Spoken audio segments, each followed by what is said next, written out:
How to create an account in Binance app. Hi everyone, welcome back to our channel. I am Bimal from How to Geek. In today's video I'll show you how you can create an account in the Binance app, so just make sure to watch this video till the end. In order to create an account in the Binance application, just go ahead and then launch the Binance app. As soon as you do that, you will see this kind of interface. Now in my case, I'm not already logged into my account, so basically I have to go ahead and then create a new account.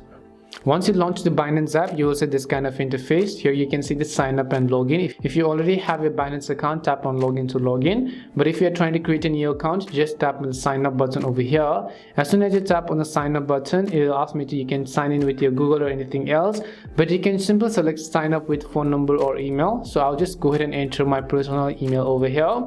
I'll just go ahead and make sure you also have access to this email address, and after that you have to go ahead and enter the password that you want to use. And once you've done so, if you're not sure what you've tapped in, you can just tap on this I button, and you also have to make sure to agree to the terms and conditions and tap on the create personal account button. You can also choose to sign in and create an account with your phone number, but I'm just creating with email. Now I'll go ahead and check whether or not I have received the code from Binance app. So I'll go ahead and open up my email. That is why I said that you need to have access to that email address, because it may ask you to verify multiple things later on.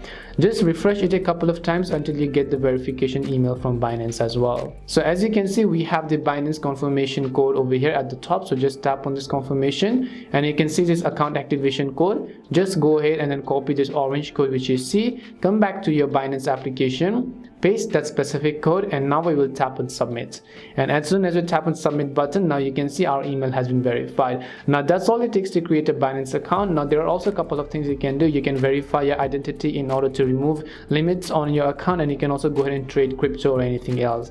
We hope the video was really helpful, and if it did help you, then make sure to leave a like and subscribe to our channel. And if you've got any more questions, then feel free to leave them down. Thank you very much for watching, and see you soon in our next video.